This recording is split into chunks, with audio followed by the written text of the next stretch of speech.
Tristana, Viego, the R, you are getting one kill in a fight, you are going to snowball ahead. Yeah, it's going to be absolutely incredible. And one of the good things as well about the Mordekaiser is, being able to take the Camille out of that ultimate, deny the engage tools coming through from Grevtar and Guigo. So just trying to disrupt that 1-2 combo, or well, 1-2-3, I suppose, with the Alistair for Red Canids. So at least you kind of have Istanbul Wildcats responding, and I'm excited to see now because it feels like at least comfort on both sides, and it's just a case of who can really enact their game plan better. Really strong composition for diving. You're going to trade both sides. I mean, they're going to put Grevtar up here as well. He's only level 5, but he's got himself the Predator. They're going to try and jump in onto the Mordekaiser before he hits level 6 and knock him down. Jojo tanking up the turret, but he finally gets himself out. Far gets exhausted. It's first blood already over to the side of the Red Canids, but they will trade it back. That took an awful long time to set up, but it just felt a little bit scrappy. Well, look at the replay on the top side, that there's going to be summoners burnt.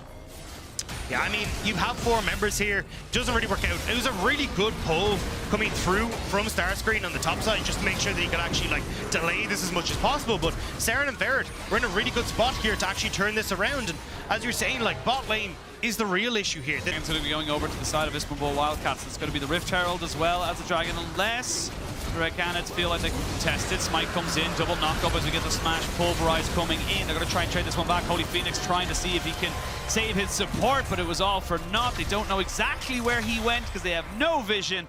And those shots. Well, right, because if you have a lot of ways of proccing the Royal Ace Crypto Scepter, but we just see here, unfortunately, Grevtar a little bit late on the knockup, so Holy Phoenix is able to get the rocket jump away, and then they assume Holy Phoenix is starting to walk back into his own jungle.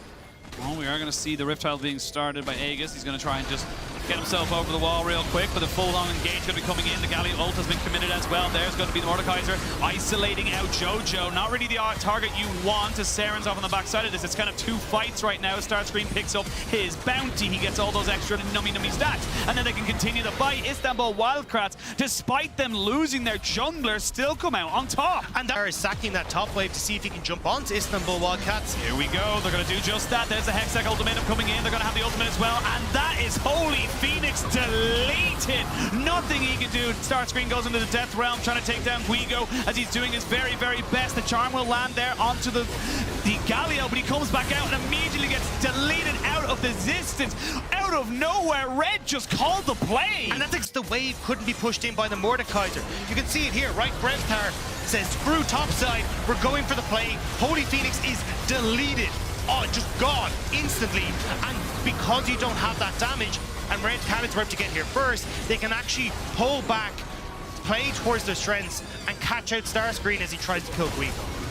Guigo almost falling down in that death realm, but as soon as he doesn't die, the Mordekaiser is in the middle of 5 people. Yeah, honestly, same. It's just kind of a bit of a strange one right there. They just and try again, but this is a bit of a trade on the map right now, and that's going to mean you're going to see a full engage coming out. There's the Hextech ultimatum. As Fair is the target, they will blow him up, and he will be taken out. That's going to be 2 turrets taken. They still have Shelly. They can crack open the base. And you still haven't got the resets coming through. They're a little bit late, so they are going to be able to crack this open, and it's just cresting the 20-minute mark. So this is bot side inhibitor going down when you have Baron on the cards. They have Baron on the cards. Starscreen has to go into his ultimate to death realm to try and just keep himself alive, but he's losing this 1v1. And there's a TP coming in as well. Flash from Starscreen, but he's already dead. Now the inhibitor is being focused, and you have 3 versus 5. Red, they take a very early inhibitor. I thought with the TP they might have gotten a little bit more feisty, but they take almost everything they wanted. If he can't get away from these people, you just have nothing to do, and this is just straight up, they recognize the resets haven't come in. Yeah, they're still pushing it mid, and you're like, hang on a second, we've got these great engage tools. Guigo goes in with the Hextech ultimatum, takes down 1. Starscreen is forced to ult Guigo as well here. But again, I feel like Starscreen really don't want to be ulting the Camille. The Camille can 1v1 you in these scenarios. You can see here, playing it slow, getting that damage through, and you just can't take out Guigo fast enough before you end up popping out of the death realm.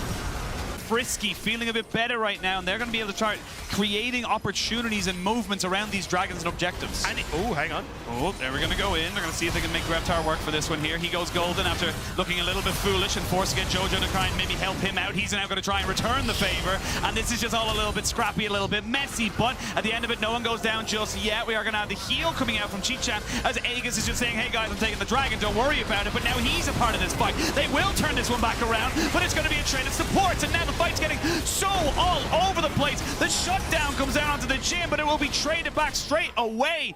Guigo on the top side, Grevtar trying to just coerce everyone here, but a charm lands. This fight is still going, Dagda. There's the Death Realm coming back into this. Aegis has nowhere to go, and finally, it's still Istanbul Wildcats. It's just, again, look at it, weird engage. Grevtar kind of panics, realizes he's caught out.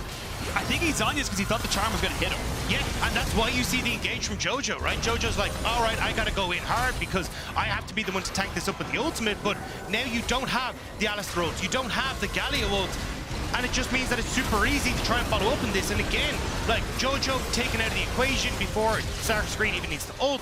Cheetan is in the middle of no man's land here and gets caught out as well.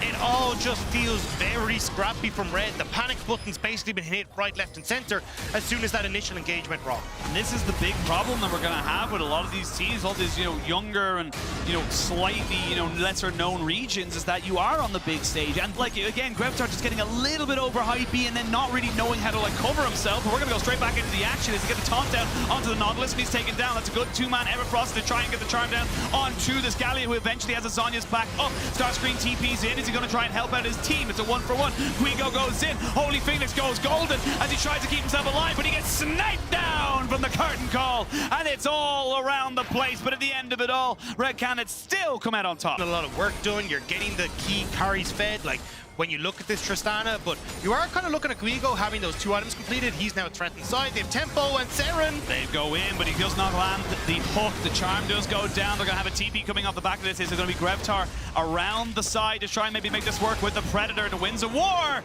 didn't actually clip him. It was just Aegis with his red buff able to pick up that kill, and this objective up and available. This is just so close from Guigo. He almost lands the hook shot. You can see how close it gets, and that puts him in a bit of a bad spell.